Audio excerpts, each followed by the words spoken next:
So hi everyone, this is Aditya Abhishek. और आज हम क्लास 10 के चैप्टर नंबर 10 का, जिस चैप्टर का नाम है लाइट रिफ्लेक्शन एंड रिफ्रैक्शन, आज हम उस चैप्टर के बारे में बात करेंगे। लाइट रिफ्लेक्शन एंड रिफ्रैक्शन तो बड़ा ही इंटरेस्टिंग, बड़ा ही प्यारा और बड़ा ही मज़ेदार चैप्टर है ये, लाइट और रिफ्लेक्शन एंड रिफ्रैक्शन। ठीक है।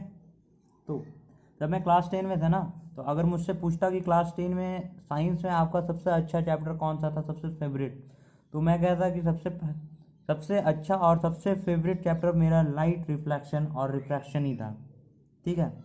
तो और मैं इस वीडियो से कोशिश करूँगा कि जिस तरह ये मेरा फेवरेट रहा है, मैं कोशिश करूँगा कि मैं इस वीडियो से आपको ऐसा समझाऊँ, ऐसा बताऊँ कि ये आपका फेवरेट बन जाए। ठीक है।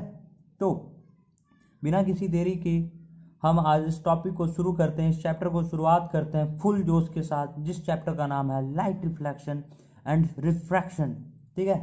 तो आप देख सकते हो रिफ्लेक्शन और रिफ्रैक्शन, ये क्या है? मीडियम है, टू मीडियम ऑफ लाइट। ये एक लाइट का मीडियम है। अब बहुत कोई को डाउट होगा, डाउट इन द सेंस आप कह सकते हो कि मीडियम का मतलब क्या हो, हम क्या कह सकते हैं, मीडियम क्या कह सकते हैं। ठीक है, मीडियम को हम क्या कह सकते हैं? तो अगर आप इसका हिंग आप जानो तो मीडियम को हम कह सकते हैं माध्यम।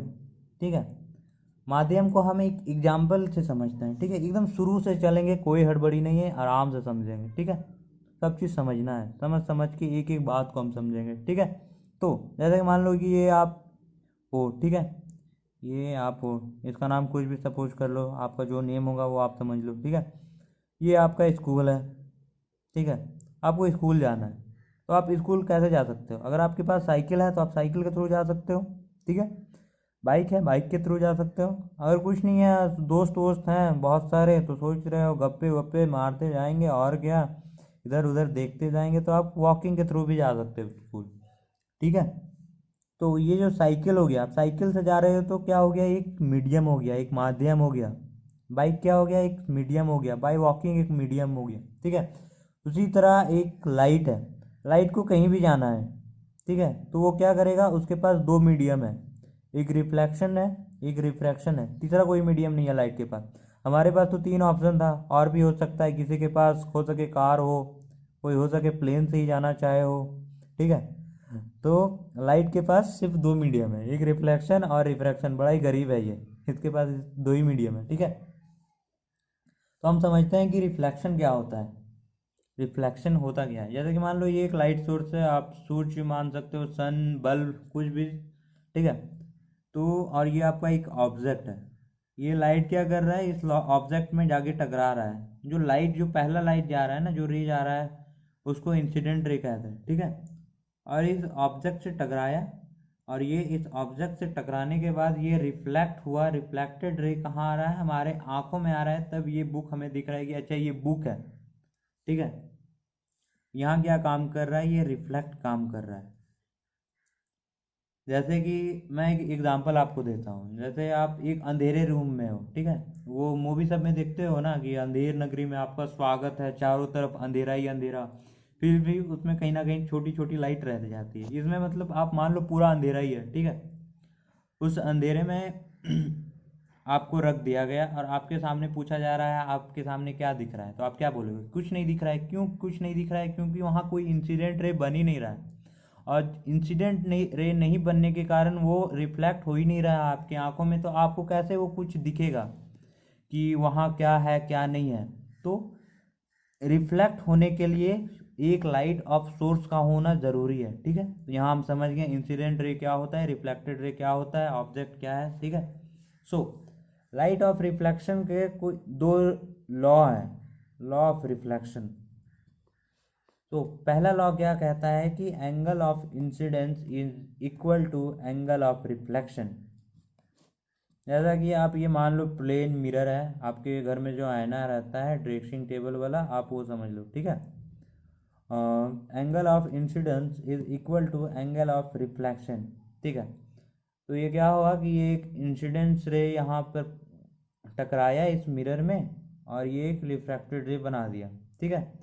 तो ये जो एंगल ऑफ इंसिडेंस रे है, जिस एंगल से टकराया, वो हो गया इंसिडेंट, और जिस एंगल से वो आ रहा है रिफ्लेक्टेड, वो उन दोनों का जो एंगल है वो इक्वल होना चाहिए। ये angle I equal to angle R, ठीक है। तो ये दोनों इक्वल होना चाहिए, पहला रूल तो ये कह रहा है, और ये नॉर्मल है। दूसरा लॉ क्या कह रहा है कि जो इंसिडेंट रे है, रिफ्लेक्टेड रे है और नॉर्मल है, lie on the same plane. ये क्या है? प्लेन है। प्लेन कोई भी एक फ्लैट सरफेस हो सकता है, ठीक है। ये घर का जो हमारा आईना होता है, क्या होता है? वो एक फ्लैट होता है, ऐसे होता है, ठीक है। सो क्या बोल रहा है? Reflected ray and normal, incident ray, reflected ray and normal lie on the same plane. आप देख सकते हो ये एक प्लेन है, और इसी पे इंसिडेंट रे भी लाई कर रहा है, इसी पे रिफ्लेक्टेड रे भी है, और इसी पे नॉर्मल भी है। तो सेकेंड लॉ ये कह रहा है कि सेकेंड लॉ ये कह रहा है कि जो इंसिडेंट रे है, रिफ्लेक्टेड रे है और जो नॉर्मल रे है, वो लाई करेगा सेम प्लेन में। सेकेंड लॉ में ये कहा, ठीक है। तो हम समझ गए लॉ ऑफ रिफ्लेक्शन क्या होता है, इंसिडेंट लॉ ऑफ रिफ्लेक्शन क्या होता है, दो टाइप का होता है, दोनों टाइप ने हमने समझ लिया, ठीक है। अब हम बात करते हैं इमेज फॉर्मेशन की। Image formation on a plane mirror, कि भैया कैसे फॉर्मेशन होता है। तो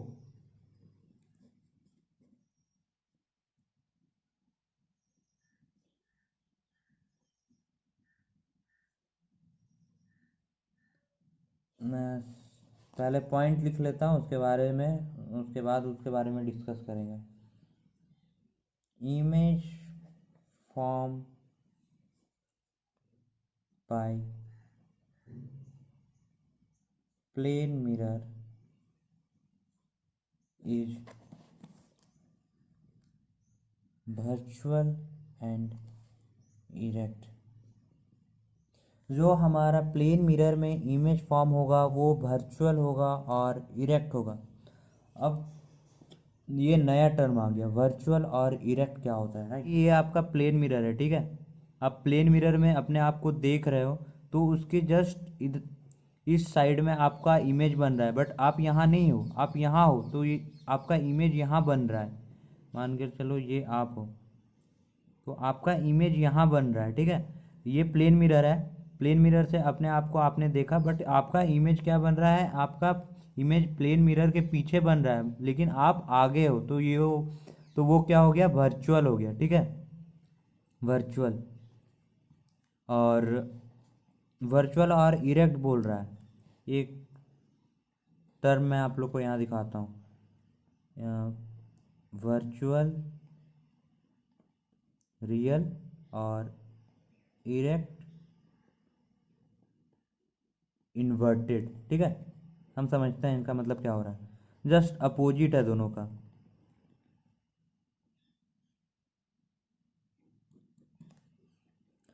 कहाँ गया? ये था ना। यहाँ क्या बोल रहा है? Is virtual and erect. Virtual का मतलब हो गया कि वहाँ पर कुछ नहीं है, बट वो आपको दिख रहा है। जैसे कि ये प्लेन मिरर है, प्लेन मिरर से आपने आपको देखा, ठीक है। तो उसका इमेज कहाँ बन रहा है? मिरर के पीछे बन रहा है। मिरर के पीछे बन रहा है तभी तो आप देख पा रहे हो, बट मिरर के पीछे आप रियलिटी में तो नहीं हो। तो वो क्या हो गया? वो वर्चुअल इमेज हो गया, ठीक है। ये हमारा वर्चुअल इमेज हो गया। अगर वही इधर इमेज बनता, अगर कोई रिफ्लेक्ट होके अगर ये इमेज इधर बनता, तो वो क्या हो जाता है? रियल हो जाता। अब इरेक्ट और इन्वर्टेड का मतलब समझते हैं। इन्वर्टेड क्या होता है ना, जैसे इन्वर्टेड आप उल्टा होता है। जैसे आपने यहाँ अपने आप को देखा, तो अगर उसे इन्वर्टेड आप कह सकते, तो इन्वर्टेड ऐसे होता है, जैसे कि ये आपका चेहरा है, ये आपका हाथ है, ये आपका पैर है।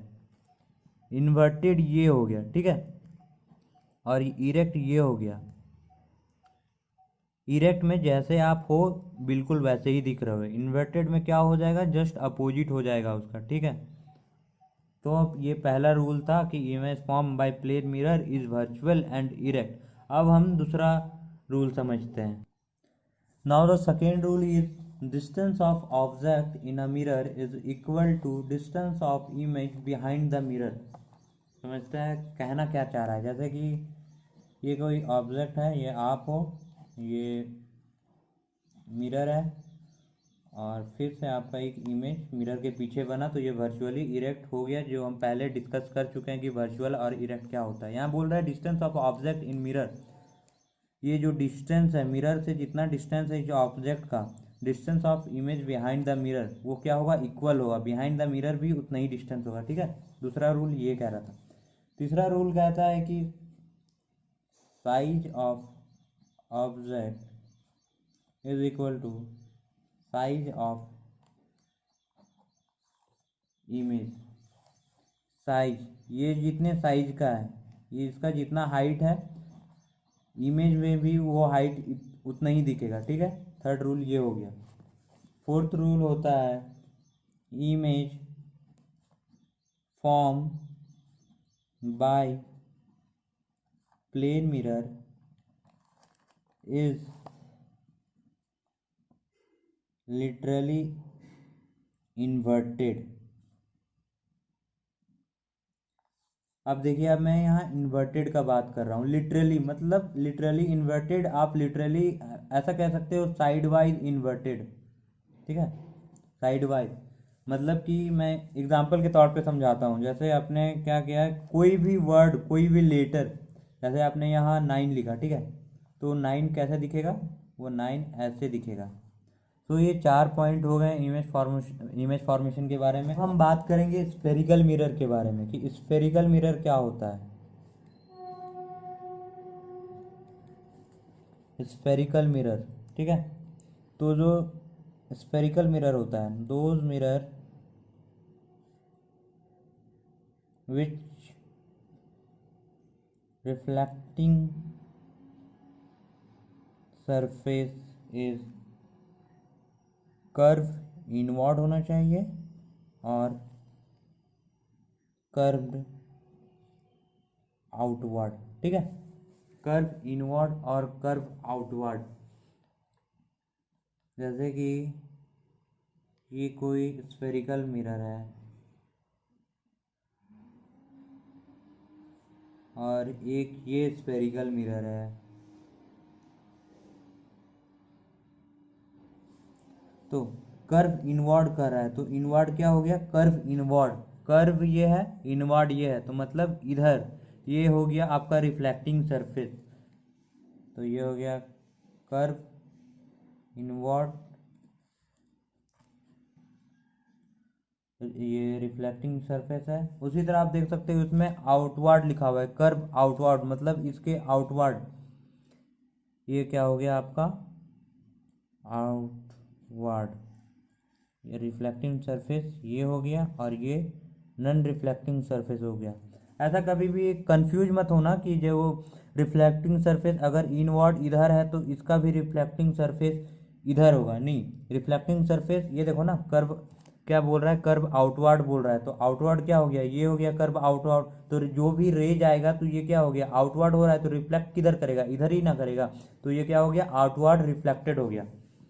आउटवर्ड रिफ्लेक्टेड सरफेस ये हो गया और कर्व इनवर्ड सरफेस ये हो गया। ठीक है, चलिए यहाँ समझ गए रिफ्लेक्ट कर्व इनवर्ड सरफेस क्या होता है और कर्व आउटवर्ड सरफेस क्या होता है। अब जानते हैं ये दो टाइप के होते हैं, टू टाइप। पहले हम कनकेव के बारे में जानते हैं, कनकेव मिरर के बारे में। ठीक है,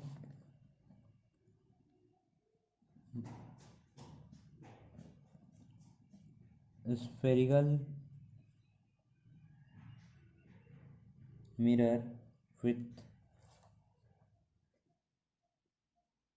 reflecting surface curve inward. Curve inward मतलब ये कर्व इनवर्ड, कर्व इनवर्ड मतलब जो भी रिफ्लेक्टिंग होगा, जो भी इंसिडेंट रे जाएगा यहाँ जाएगा और रिफ्लेक्ट इधर होगा, मतलब रिफ्लेक्टेड साइड ये हो गया कर्व इनवर्ड। तो ऐसा मिरर बनेगा, कर्व इनवर्ड, ये इनवर्ड है तो इसको हम क्या कहेंगे, कनकेव मिरर। ठीक है, उसी तरह अब आते हैं, किस पे आते हैं, अब आते हैं कन्वेक्स मिरर पे।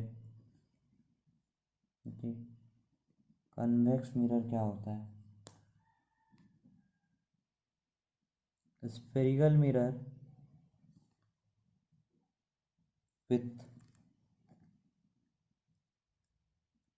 Reflecting surface curve outward. अब यहाँ मैं कह रहा हूँ कर्व आउटवर्ड, मतलब कर्व आउटवर्ड ये हो गया।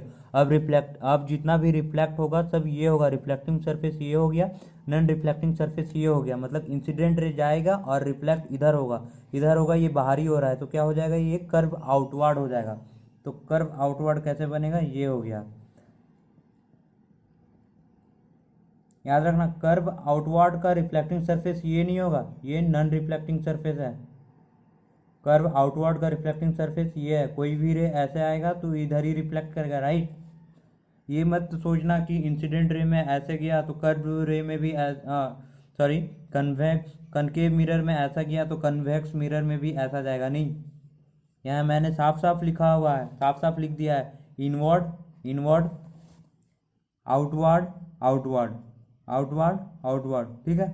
तो इसको हम क्या कह सकते हैं, कर्व आउटवर्ड। और ये कर्व आउटवर्ड हो गया। ये कौन सा मिरर है, कन्वेक्स मिरर, राइट। तो आज के लिए बस इतना ही था। आज हमने क्या क्या पढ़ा, आज हमने पढ़ा कि रिफ्लेक्शन क्या होता है, रिफ्लेक्शन के बाद पढ़ा कि लॉ ऑफ रिफ्लेक्शन क्या होता है, उसके बाद हमने स्पेरिकल मिरर पढ़ा कि कितने टाइप के होते हैं और कैसे कैसे होते हैं, ठीक है। नेक्स्ट वीडियो में और हम करेंगे इसके बहुत सारी डिफिनेशन होते हैं स्पेरिकल मिरर की, कौन कौन सा डिफिनेशन क्या है, जैसे पोल हो गया, सेंटर ऑफ कर्वेचर हो गया, प्रिंसिपल एक्सिस हो गया, रेडियस ऑफ कर्वेचर हो गया, और भी बहुत कुछ है। नेक्स्ट वीडियो में हम उन सब के बारे में बात करें। आप इन टॉपिक में अगर आपको कोई सा भी डाउट होता है तो आप वो मुझसे कमेंट सेक्शन में पूछ सकते हो। और नोट्स मेरे बहुत शानदार है यार, आप एक बार पढ़ोगे तो आपके दिमाग से जाएगा नहीं, हर चीज़ का आराम से डीपली मीनिंग में लिखा गया है और ज़्यादा हार्ड वर्ड यूज नहीं किया गया है, जैसा हम नॉर्मल बोलचाल की भाषा में करते हैं और सही नोट्स है, बहुत अच्छे नोट्स हैं, प्रीशियस नोट्स हैं। आप रेफर करो एक बार उन्हें, ठीक है। तब तक के लिए मिलते हैं नेक्स्ट वीडियो में। See have a good day, bye bye.